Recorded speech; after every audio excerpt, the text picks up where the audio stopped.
Hello, my name is Jeremy Akers, Jeremy Nathaniel Akers, and I'm here to talk to you today about the liberating structure, Ecocycle. Ecocycle planning, if you want to be technical about it, but whatever, man. First, though, how do we actually use the Ecocycle before we unpack this son of a bitch?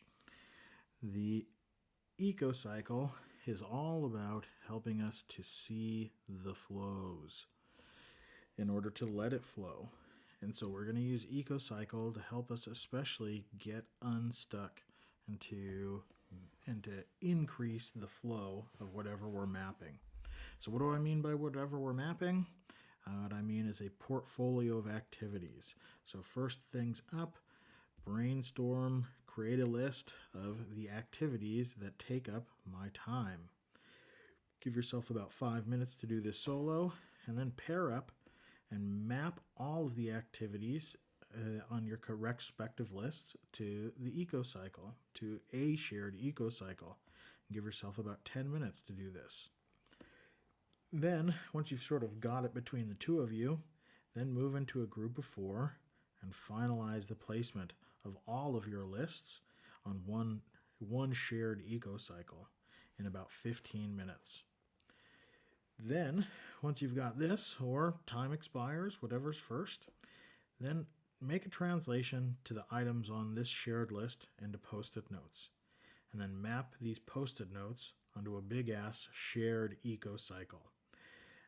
If you want, you can go sort of one group at a time, one item at a time, and do a sort of all ceremony thing. Go for all chaos, whatever, by hook or by crook. But try not to take more than 15 minutes to create this shared Ecocycle. Don't debate, don't argue, just, hey, that's where this group is placing this item, moving to the next. Once you've got the whole thing, then you're going to want to jump back into your subgroups and to step back and reflect. Taking special attention to what activities or items we need to expand and what items we need to stop. Also, take a look at those activities where there was larger than typical distribution or disagreement about. Get a list of all that stuff, and then in subgroups, divide and conquer, and come up with the first step on the stuff we need to expand. Come up with a first step on the stuff we need to stop. If you can, come up with a first step on the stuff where you desperately disagree on. In all, you would expect this exercise to take about 90 minutes. As you can see, it's very interesting for a large portfolio of activity and is great for big groups. Think about your department, your business unit, your release train, what have you. And of course, you're going to map all of that information to the Ecocycle. So now that you know how to use it, what is it actually?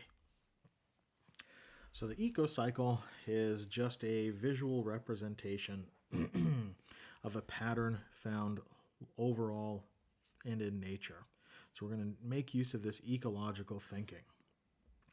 For the sake of starting and linearity to a cyclical pattern, let's take into consideration this phase that is regeneration, the seed phase, gestation, when our new initiative is just a little baby idea, and ideas are great and abundant, and so what? This is the space of regeneration where those ideas are just opportunities, possibilities. Some possibilities can get stuck in this scarcity trap.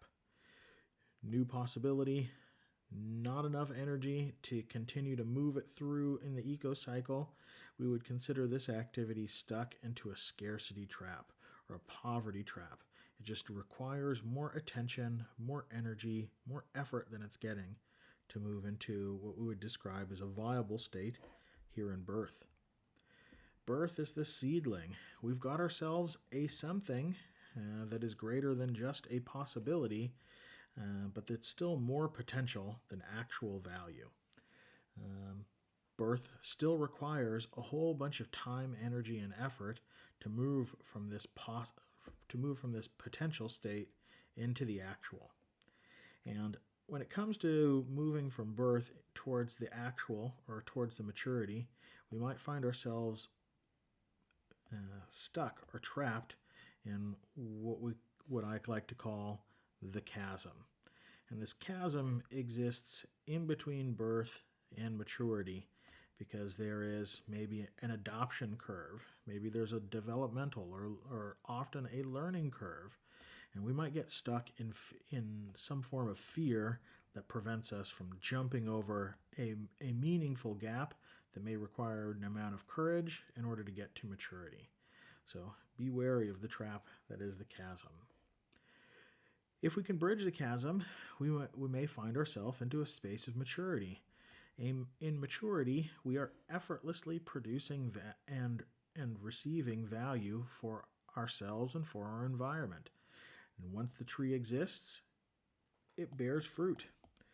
And it bears fruit over and over and over again with relatively little energy and maintenance.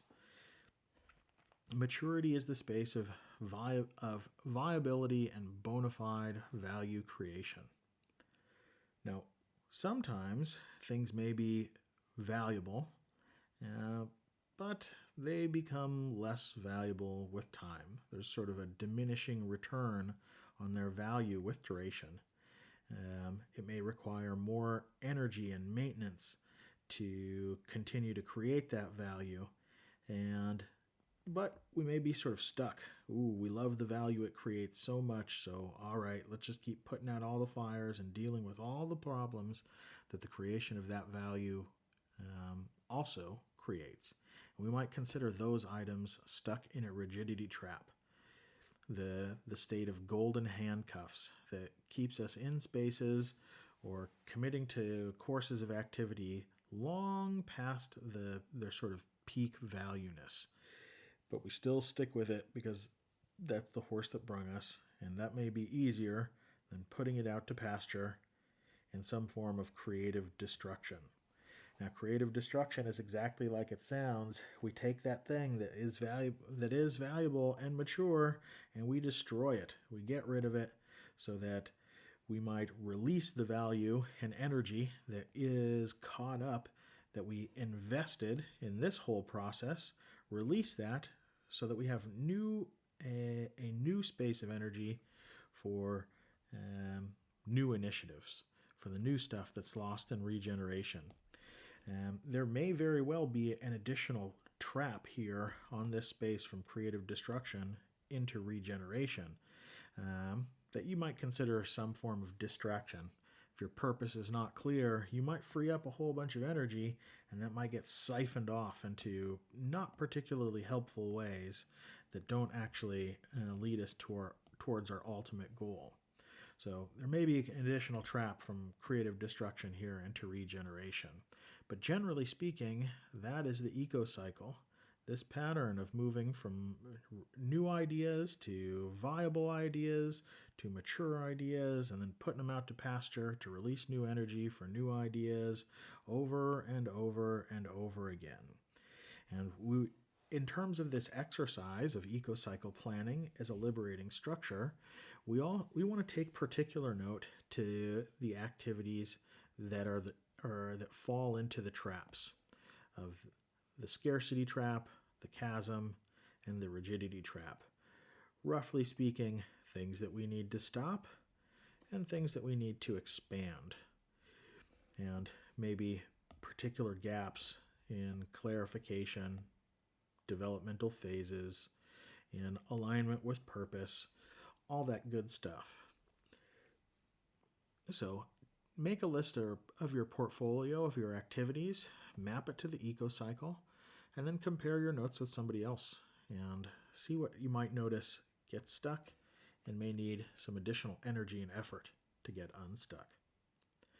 My name is Jeremy Nathaniel Akers. Thanks again for your time, attention, and energy, and I'll see you in the future.